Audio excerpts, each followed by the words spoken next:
ba la ko fàttali ko maa jëkk jël sama kàddu ne loolu mënul nekk ñu ñëw daje fii conférence de presse mu wax fa ma ko teg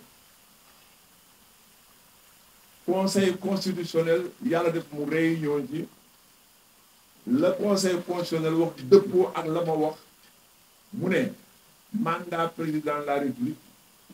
kenn mënuñ cee wàññi bis kenn mënuñ cee yokku bis loolu nag gis nga def yàlla mooy law bu law ba 15 février bi ñu génn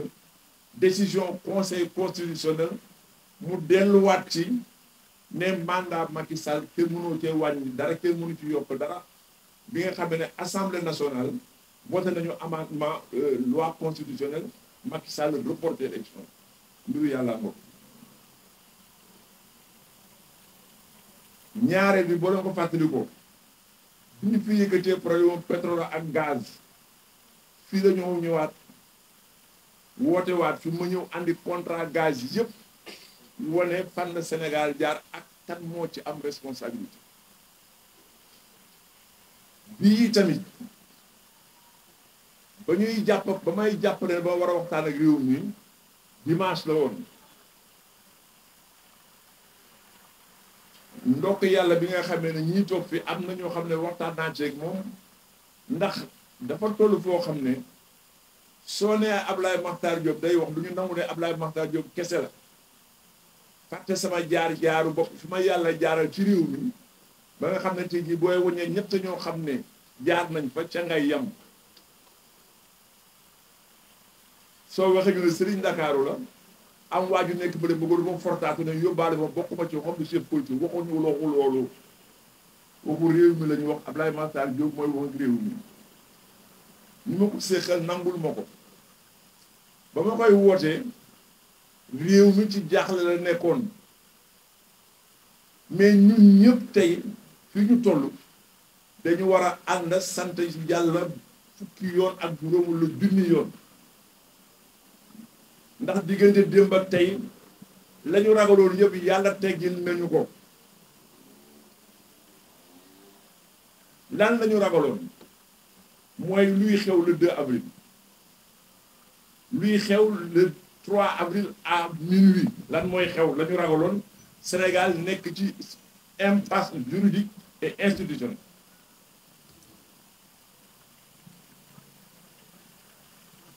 ci ngërëm loolu nag ñu ngi wax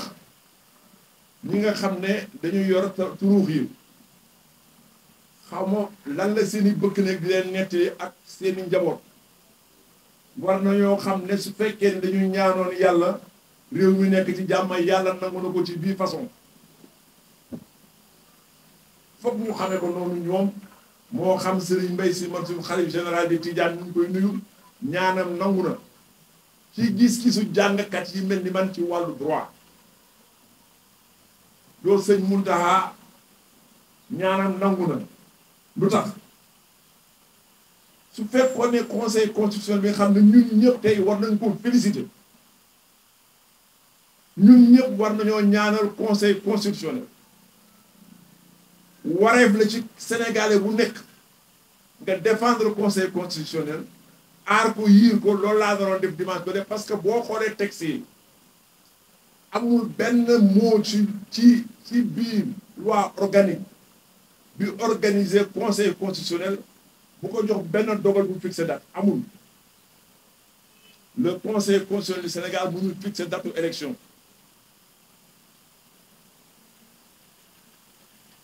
mais ñi ko yor ndax conseil constitutionnel dafa bokk ñuy fabriquer droit au Sénégal parce que droit ñett ñoo koy fabriquer li ñuy wax le droit positif mooy loi yi ñu voté ak décret yi ñu signé la doctrine mooy boroom xam-xam yi ñuy bind mu nekk ci téere yi ñetteel bi mooy la jurisprudence mooy dogalu tribunaux yi jurisprudence boobu nag le conseil constitutionnel def tey ci Sénégal loo xam ne kuy jàng droit ku nekk war nga koo gërëm ndax bi professeur yi nekkee fii naan na jël date conseil constitutionnel moo la gënoon xam ne mënul jël date li mu sos lu bees mooy mu génn rëdd nga xam ne fa lañ ko tëjoon ne ginnaaw président Macky Sall bañ ko bindee léegi am na ñaari fukki fan tontuwul te bu ñu bàyyee léegi ñu fay jëm ñun suñu wàllu bopp ñu ngi jàpp wax Macky Sall ne ko le 2 avril su jotee te voté wuñu ñii la ñu dégg mbind mu constitution ndax liñ doon wax di ko foyee naan su président la bi bu fi jógee président assemblée nationale moo koy uutu loolu ay charte yu leer la ñoom ñu yëgal ko ne ko le 2 avril bu jotee te voté wuñu yow fi jëlee yam képp loolu moo nekk ci arrêt bi kon conseil constitutionnel dañ ko gërëm ndax sas na ubbi na yoonu bees ci wàllu droit di gërëm it président Macky Sall ndax dafa ko def ci teeyum xel ndax dafa ko def ci ñàkk pexe wante ndokk yàlla bi mu nangoo dogalu conseil constitutionnel ci bii yoon ci biir bu gàtte noonu parce que diggante bi ko conseil constitutionnel joxe décision parce que tam da ngeen bàyyi seen xel bu baax ci leen journaliste yi xam ne yéen a yóbbu lu ñuy wax di ko leerale bopp nit ñi Macky Sall ba muy bind conseil constitutionnel laaju ko décision parce que mënu koo laaj décision da ko doon laaj avis ci date bi ñu jàppoon pour juin laaj ko avis ci nit ñi candidat yi ñuy génne laaj ko avis ci luy xew le ginnaaw le 2 avril avis la laajte conseil constitutionnel am fit mu toll ni jox ko avis su ko joxee avis su ko neexee mu topp ko su ko neexee du ko topp moo tax ñu war a gërëmaat conseil constitutionnel félicité ko ñu am fit bàyyi ay yoo fële jël décision ba nga xam ne bu neexee président Macky Sall ak bu ko naqaree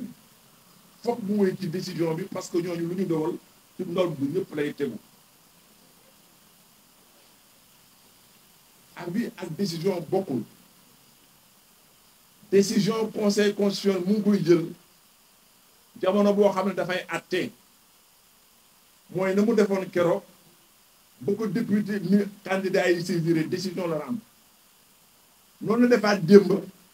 bi nga xam ne candidat yi saisir nañ ko ñoo ko président de la république nangul jàpp date moo tax werante date yi dafa génn ñaari décision yoo xam ne dañu toppante bi ci jëkk dafa tontu président Macky Sall ne ko bul jéggi le 2 boo jéggee le 2 bokkatuloo ci guddi gi bi ngeen di werante journal ci la génne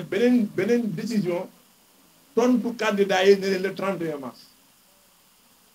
loolu tamit mu ubbi yoonu bees boo xam ne wan na Sénégalais yi étudiants droit yi professeurs yi ne sañ naa jamono boo xam ne lëncu naa texte yi te waxuñu dara ma am dogal boo xam ne suñu xel lay jël kon ci wàllu droit dama ne conseil constitutionnel Sénégalais yëpp war nañ ko féliciter ñaanal ko iir ko mu jur nag ne waxuma sax tey ku fiy responsable politique ku fi yor parti politique sañatuloo di yëngatu ci dara am attekat bu mel ni conseil constitutionnel nga yëngal dëkk bi tey ñu la naqari waxuloo ko ndax wane nañu ne di leen réew mi dénk mën nañu ko ma leen di wax yéen journalistes yi ku leen waxati ci ay mbir neen ko liñtu conseil constitutionnel bu Sénégal la kenn mënul tas ci décret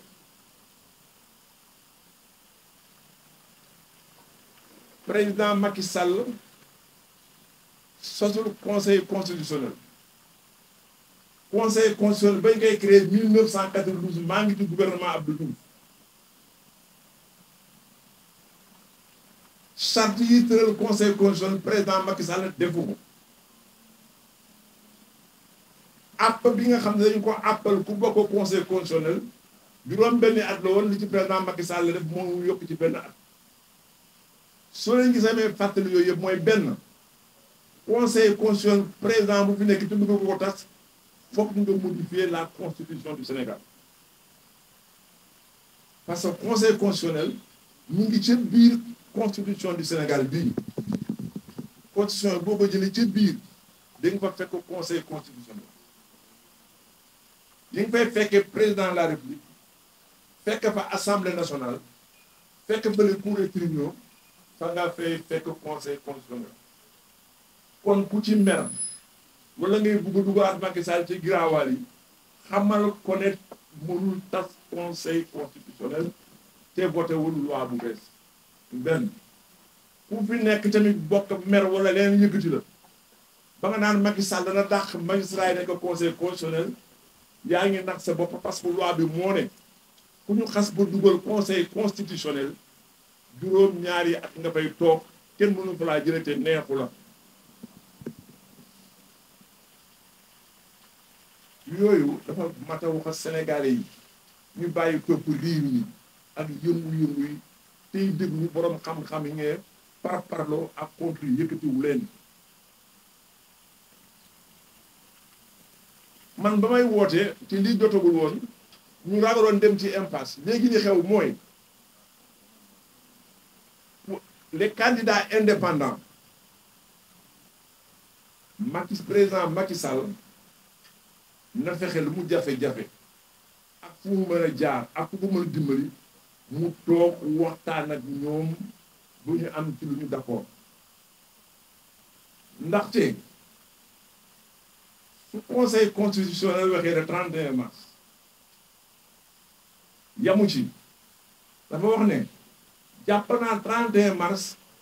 te dogal bi moo dogal moo convoqué collège électoral kon Macky Sall la convoqué collège électoral wala mu ñàkk koo convoqué amatul solo mais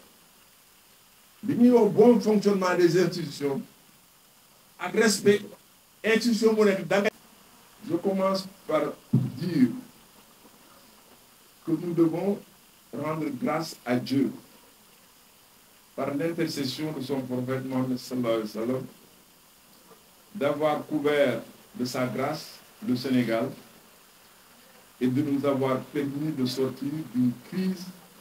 qui allait plonger l'État et notre pays dans une situation extrêmement grave dont on ne pourrait pas mesurer les conséquences. Et j'ai salué le courage, la lucidité et la sagesse du Conseil constitutionnel qui est allé au-delà du périmètre formel de ses compétences pour chercher et trouver la solution en participant à la production du droit au Sénégal, en s'octroyant la liberté du législateur pour obliger le président de la République à fixer une date avant le terme normal constitutionnel de son mandat qui était fixé au 2 avril, date fatidique, au-delà de laquelle le Sénégal sans élection allait vers l'impasse juridictionnelle et politique. C'est heureux que nos 7 sages aujourd'hui, et comme toujours je l'ai pensé, aient porté le manteau qui les qualifie. Aujourd'hui, plus que par le passé, ils méritent d'être appelés sages avec des S-A-G-E-S majuscules, parce qu'ils ont rendu au Sénégal sa fierté, dernier bastion de la démocratie en Afrique de l'Ouest. J'ai également salué la sagacité, pour ne pas dire très simplement la sagesse du président Macky Sall, d'avoir accepté la décision du Conseil constitutionnel alors que lui, en tant que chef d'État, avait sollicité cette institution pour des avis. Et le Conseil constitutionnel a classé l'avis et a rendu une décision. Mais il est extrêmement important également, je crois que les juristes vont décrypter le message, de dire que tout ce qui n'est pas institution administrative ne peut servir de base de référence à une décision. Le dialogue national est un moyen sui generis ad hoc de discuter, mais n'est ni une institution ni une structure administrative. Le Conseil l'a dit de manière intelligente. Le Conseil également a interprété de manière judicieuse et opportune la disposition constitutionnelle visant la suppléance du président de la République en cas de vacance du pouvoir. Parce que vous, j'attire votre attention sur deux choses. Au Sénégal, le terme intérim et le terme transition n'existent pas dans notre lexique juridique. Il faut éviter les éléments de langage qu'on ramasse à droite et à gauche pour dire transition. Pour parler de ça, n'existe pas dans notre lexique. Donc, le Conseil constitutionnel a fait œuvre utile et le président, pour ce qui est 2 semaines, 3 semaines ou 4 semaines qui restent d'ici la fin de l'élection, doit travailler plus que par le passé à la pacification qui est arrivée d'ailleurs grâce au Conseil constitutionnel, mais en parlant aux principaux concernés dans le contexte que nous sommes, et ces principaux concernés sont les candidats retenus par le Conseil constitutionnel en vertu de la. Il reste maintenant qu'organiser les élections, l'élection présidentielle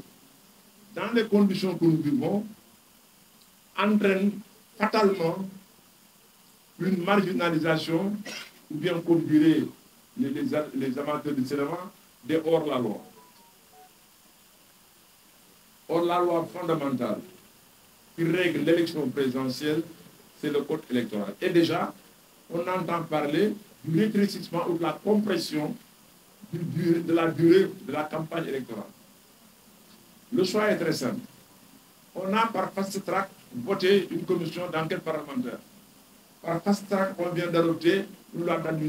d'amnistie. On devrait voir si ça doit être une cause de nullité de l'élection présidentielle, et ça peut l'être. On doit convoquer en mode d'urgence l'Assemblée nationale et introduire une disposition transitoire permettant le raccourcissement du délai de campagne, permettant également le raccourcissement de tous les actes administratifs relevant des compétences des gouverneurs et des préfets dans la désignation des représentants des partis, dans la désignation des parlementaires, dans la désignation de ceux qui doivent être dans le Sénat, dans la désignation de ceux qui doivent participer au recensement des votes. C'est autant d'éléments qu'il faut régler à travers le code électoral. Parce que le consensus, même s'il permet de régler les situations politiques et sociales, ne doit pas amener un État qui se réclame un État de droit comme le Sénégal à marcher sur ses lois et sa constitution. Et là, le Conseil constitutionnel l'a dit clairement au président de la République. Ce que vous nous avez proposé depuis Diamniadio est contraire à la Constitution. C'est très clair. C'est de la même manière que le Conseil constitutionnel avait dit à l'Assemblée nationale, et ça j'attire votre attention, le Conseil constitutionnel n'a jamais dit que la loi, la proposition de loi de l'Assemblée est anticonstitutionnelle. Le Conseil constitutionnel n'a jamais dit. Le Conseil constitutionnel a dit je n'étudie même pas la constitutionnalité de cette loi. Regardez la décision. Je n'étudie même pas.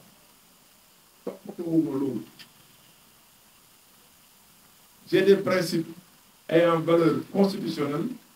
la sécurité juridique et l'intangibilité du mandat du président, et ce que vous nous proposez est contraire à la Constitution. C'est plus que des nuances, c'est des différences fondamentales. Le président Senghor disait qu'en français, il n'y a pas deux mots qui ont le même sens. C'est quoi le mot? En français, il n'y a pas deux mots qui ont le même sens. Père et papa, ce n'est pas pareil. Mère et maman, ce n'est pas pareil. Demandez le dictionnaire, c'est quoi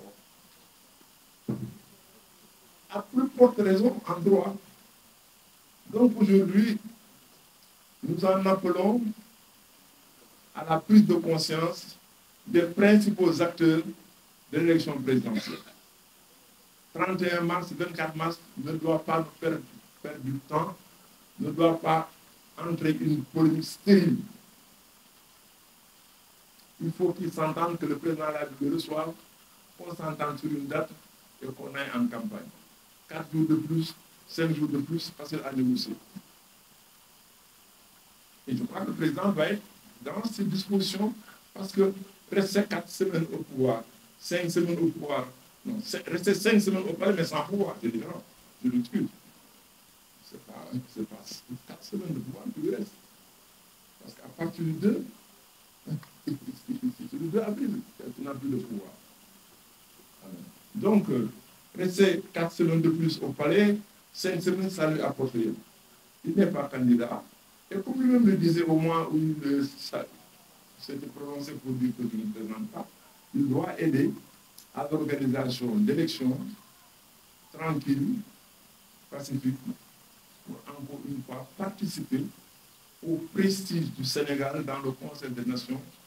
prestige qui jusqu'au 2 avril est entre ses mains. Je vous remercie.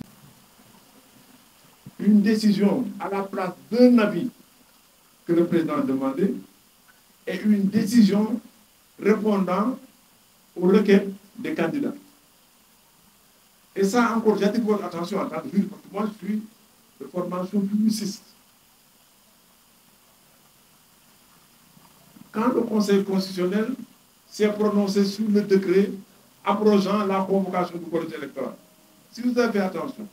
le Conseil constitutionnel a dit des candidats ont saisi la Cour suprême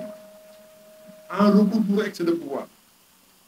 Ça veut dire que le Conseil constitutionnel n'a même pas attendu ce qu'on appelle en droit la litispendance. La litispendance en droit veut dire que lorsqu'une affaire est traitée par 2 tribunaux, il faut attendre que le premier tribunal se prononce avant que l'autre ne s'en mêle. C'est ça la litispendance. Le Conseil constitutionnel n'a pas attendu ça. Le Conseil constitutionnel a dit: je n'attends pas la Cour suprême. Parce que le décret signé par Macky Sall interfère sur le processus électoral, je l'annule. Ça, c'est des détails qu'on ne donne pas dans la presse. Donc aujourd'hui, comme je l'ai dit tout à l'heure, c'est une question d'entente. Parce que dans l'absolu,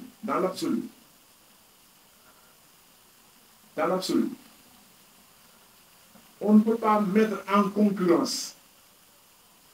des décisions. C'est une décision. Ce n'est pas un arrêt. L'arrêt, c'est la Cour suprême. La décision du Conseil constitutionnel agissant en matière électorale, s'octroyant le droit de convoquer, qui en principe a la primauté sur le décret du président de la République. Donc c'est là que nous devons faire l'effort, nous tous, pour régler ce problème. Que le Conseil constitutionnel se réunisse en disant: le président de la République, en acceptant la décision que nous avons prise, nous amène aujourd'hui à accepter sa proposition d'organiser les élections le 24. Mais comme je l'ai dit, il faut encore prévenir toutes les réclamations. À mon avis, il faut modifier le code électoral. Parce que je pense que si par extraordinaire, 18 candidats sur les 19 vont être battus, ça c'est logique. On élit comme président. Donc 18 candidats vont être battus. Si vous avez 2 candidats qui disent annulons les élections parce qu'on n'a pas respecté la loi, on va mettre le Conseil constitutionnel devant un problème. Parce qu'on n'a pas respecté la loi. Donc il faut qu'en mode fast-track, pour prévenir, on fasse ces dispositions. Mais voilà, moi je pense qu'aujourd'hui nous sommes dans la phase vraiment de négociation, de dialogue, pas de dialogue. Hein.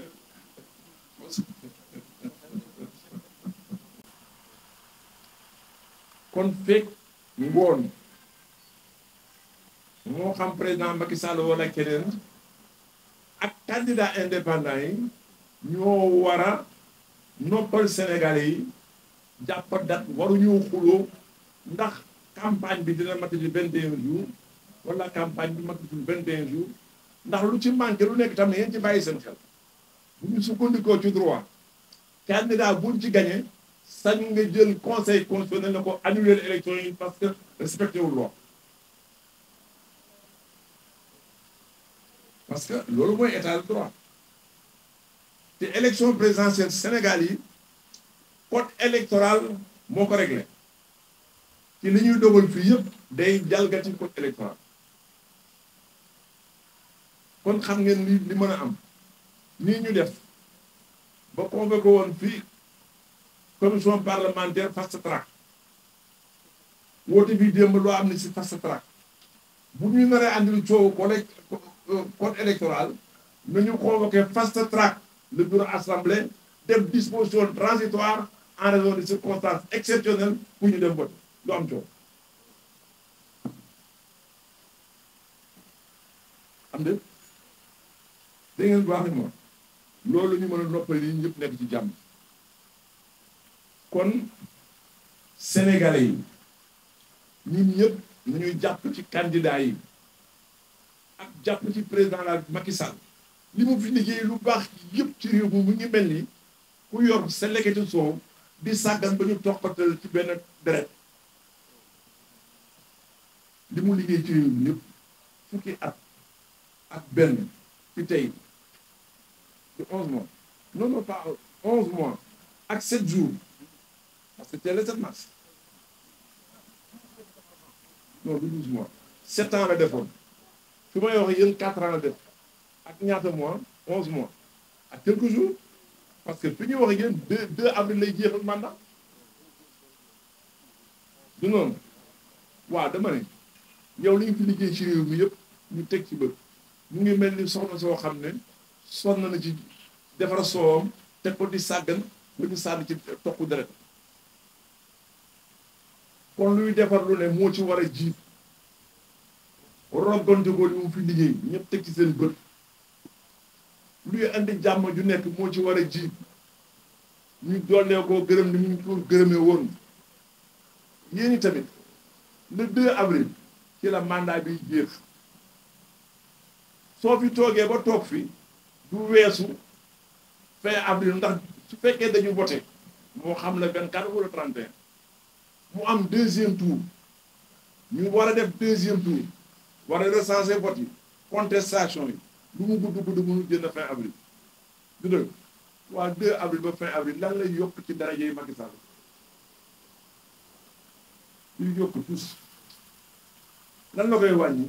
dara kon ku bokk ak moom ku xaritoo ak moom war nga ko wax ne lépp loo xam ne dafay yombal dafay oyofal dafay defar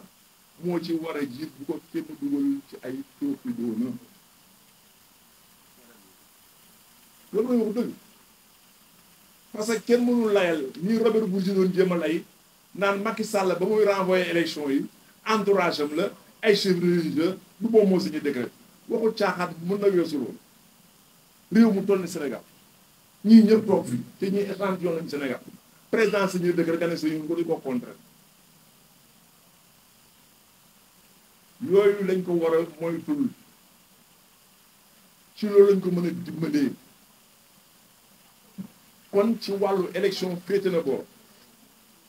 Sénégal guddi gi mu doon dugg conseil constitutionnel moo ko ci génnee moo am courage wax ne président Macky Sall boo fi toogee ba le 2 defoo élection dootoo fi am baat dootoo fi wax waaye léegi le 4 avril Macky Sall mooy président ci ba xaw naka la tudd défilé président moo koy présider soo ko defuloon bu ko présider bi ci des du candidat dootoo candidat amul li ci des fii ba ñuy voté amul fenn bu ci président Macky Sall am baat gouverneur yi ñoo ci des ak préfet yi signé acte plénipotentiaire yi représentant dans les bureaux de vote représentant dans les commissions de recensement représentant au moment de la déclaration provisoire des résultats amul ci fenn foo xam ne di ngi fi gis président Macky Sall kon toogaayam fii boobu wax naa yomb du dëgg kon nag ñun suñu cër ci réew mi ñun ñëpp wax ko kenn ku nekk ki nga dend nii la réew mi tëdde maa ngi koy baamuwaat nañu félicité jàppale conseil constitutionnel xeexuñu donte bu dee xeex yi tamit booy xeex da nga am looy lay te la ñuy lay ci loi yi nga xam ne Sénégal la ko tëral te président andiwu ko fi président yi tamit am oyof ni mu ko defee ba nangu dogal li ñu continuer noonu mu des nag campagne électorale ak voté ñun loolu ñuy yëkkati dañu bëgg campagne électorale bi ñu dëgmal ku mën a muñ boobu ba léegi ñuy renvoyer élection dina am ak du am ak di nga voté doo voté ba ñu jàpp dat war ngaa fexe ba élection yi jàpp loolu mooy waxtaan bi nga xam ne moom laa bëggoon waxtaan parce que su fekkoon ne conseil constitutionnel joxewuloon àtte ba tey li nga xam ne moom laa defoon comme proposition bu réew mi naroon tàggatéem bi mooy dama daw ba 1795 ci histoire de France après la Révolution bi France nekkee ci situation Sénégal bi dañuy modifier seen constitution dugal ci disposition transitoire créer ce qu'on a appelé pour la première fois le directoire transférer ko tout le pouvoir exécutif du gouvernement mu gérer France de 1795 à 1799 ba Napoléon Bonaparte door a jël pouvoir bu fi amul woon loolu laay wax député yi wax ko président Macky Sall ne ko modifier constitution bi def un directoire boo xam ne mooy diriger Sénégal pendant 5 ou 6 mois organiser élection bi ci des nag ma koy tëjee mooy candidat yi nga xam ne dañu présenté woon te jëluñu leen ñoom i tamit nañu mun xam ne dogalu suñu borom la nekk candidat taxul a falu nañu bàyyi yëf yi ca loxo suñu borom te gëm yàlla ñoom ñu bokk nag ci ñu oyofal mbir yi kon ci wolof loolu laa bëggoon waxtaane ak yéen su fekkee dañ ci bëgg a tontu ñu door dem ci français bi synthèse baax na ndax am na ñu bari ñoo xam ne diggante biig ak tey woo nañ ma ndax duñu renvoyer conférence de presse bi ak décision yu door a jël ma leen sax fii la gën a baaxee kon loolu laa doon wax ci olof di bu fekkee di ngeen bëgg a laaj ci olof ma tontu leen ñu dem wala su ma moom wax ci français ñu wax ko ñu dem loolu ci gënal rek mais le président de la République a le pouvoir par le moyen d'un projet de loi de faire voter une amnistie loolu constitution bi ko may da ngay perdre sa temps boo fa demee conseil di ngeen koy reproché naan je suis incompétent loolu leen di wax je suis incompétent leen di wax amul leen loolu leen di wax. asalaamaaleykum. Mame Mbaye Ndoye Médina TV Nouvelle Vision 221 chargé de communication ndaw Dakar kon maa ngi sa biir njaboot. tey ki may posé question mooy grand serigne de Dakar ki nga xam ne moom la yàlla teg mu nekk ci boppu Dakar fan yii Dakar yëngutu ñu bëggoon xam sa taxawaay sa kàddu ci Dakar ak kàddu bi nga xam ne moom nga war a wax sa njaboot ci Dakar lan lay doon ñu profité pour dégg ko fii ñaareel bi mu am benn plateau télé bu am mu am ku attaqué Dakar mu ne lébu yi jubóo ñu seen biir te ku xam lébu xam ne bokk ko gënal li mu am yow en tant que grand serigne de Dakar te nga ilif Dakar te nga xam ne Dakar mooy boppu Sénégal bu yëngatoo dëkk bi yëpp yëngatu tey sa taxawaay ak sa waxaay lan la si ñàkk jubóo boobu ñu ngi di wax yow tey lan moo ci sa kàddu. waaw jërëjëf xam nga li may wax man Abdoulaye Makhtar kuy jàpp jaan doo faali ci dégg nga ma xam nga ku doon wax ci télévision bay xas di dul demal nga ne ko Abdoulaye Makhtar ne kuy jàpp jaan yeew doo faali ci bi ñu des yaane ndawu Ndakaaru ngeen bokk ñu dellu lépp ne su fekkee ne golo mun naa yéeg njëmbal bàyyi dafa tag ca garab bi ma ko wane dégg nga li ma la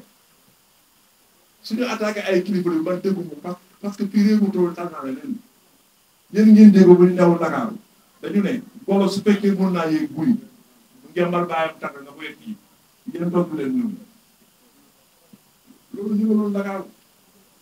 ñàkk jubóowu Dakar loolu bu fekkee ne Pape Diagne lu ñu dépassé la yéen ñëpp seede ngeen ko boo ko wax pale di ko dox di ko wax ci biir loolu nag mun nañoo dox ba mbir am kenn ku nekk am loo xalaatee moo tax man dew ma woon dialogue ba te moom mu nga foon mu ngi nii toog chef de pénc la moom laay jël seede boo mag ci jotaay bi fii dañu réunion alxames mu ne ma gisuma la ca dialogue ba ma ne ko dew ma parce que am nga ma ci nu mu tëddee waxuma la chef de pénc gi nii Babacar Mbengue mu ne ma dew ma ne ko dew ma parce que ànduma ci nu mu tëddee Matar Sanu Mbengue mu ngi ni toog chef de pénc la ma ne ko dew ma ànduma ci nu mu tëdd parce que dama jàpp ne sooy dialogué ci circonstance du Sénégal toll ba ma déggee ne ñu ngay woote dialogue boobu joxoon sama carte sama yéene moo doon dem ci ngoon gi ñu ne 19 candidats yi di seeti ñu ne duñu dem loo xëy ñu xëy ñu def communiqué ñu ne Sidiki Kaba nee na ak Ablaye Sow ne candidat yi dañuy dem président du leen recevoir ma ne bu boobaa dinaa dem demuñu mooy soo fay dem loo fay def yéen ñi taxaw tey soo demoon ca dialogue su ma leen wooy di ngeen ñëw da nga naan am na nga ci lañ fa def parce que nit dafay moom boppam xam nañ ko dénk ak ñi ma ko séqal ñàkk faa dem du xulóog Macky Sall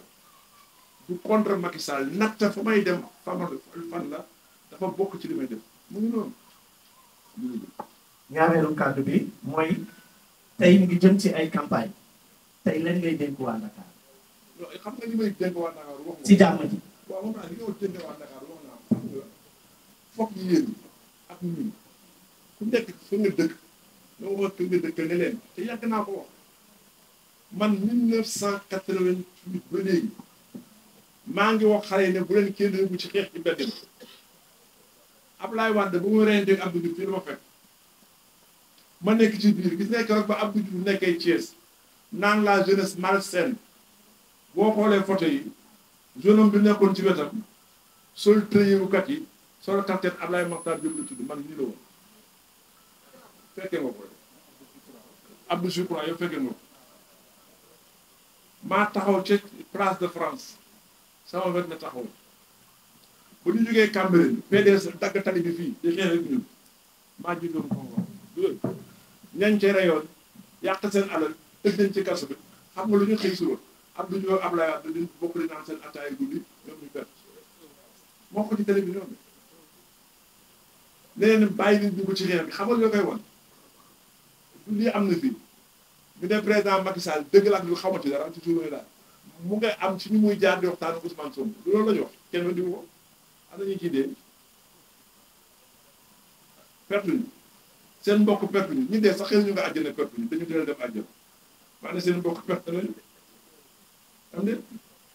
yooyu la ñu war a xar yi bu def leen ni mag ñi daan def bu dimanche sañse leen bu leen sax seen seen couleur parti sañse leen dem ba toog seen kër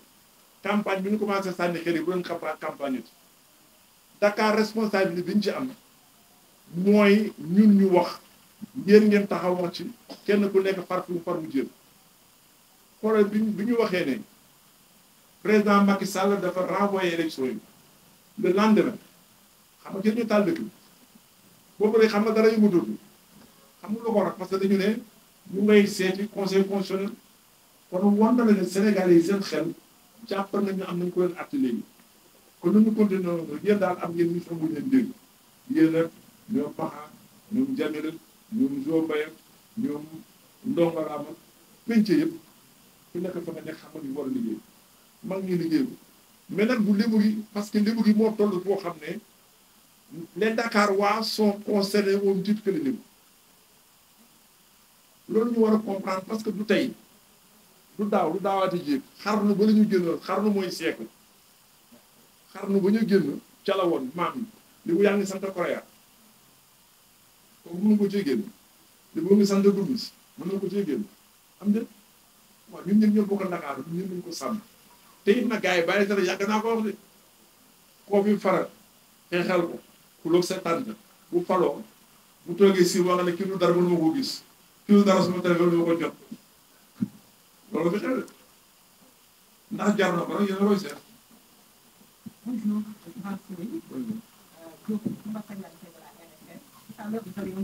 laaj nañ ci loi d'amnistie moo xam ne loi d'amnistie ci la ñu jàng ñun daan di gis ci téere yi di gis ci réew mi man Abdoulaye Makhtar fekk na ma ci gouvernement mu nekk ministre yi wote loi amnistie loi amnistie liñ ci xam mooy ku ñu tëj kaso ba pare la ñu mën a amnistier mu ngi mel ni grâce présidentielle bu ñu la tëjee ba pare la ñuy mën a gracier kon li nga xam ne moom laa jàpp tey jii koo xam ne dugal nañ la ci kaso bi acté wuñ la ñu xëy suba wotee loi baal la tooñ nañ la fukki yoonu juróom parce que kenn wanewul la yaa def lii mu ngi mel ni ñu def barki dem rek ne am na juge bu ñu accusé te andi wala preuve. waaw yow je fais vraiment une digression yow nga ne dafa am ñaari juge yoo xam ne dañ leen accusé loolu la wax ñu dem ñu ne arrêté nañu commission parlementaire bi te dañuy politique de waaw est-ce que arrêté commission parlementaire bi war na laa tere génn preuve que gars yi dañ leen korom ça n'a rien à voir war ngaa continuer wane ne kii ma accusé dëgg la lu jotewul ak commission parlementaire donc noonu la mbir yi doxee parce que ñi nga amnistié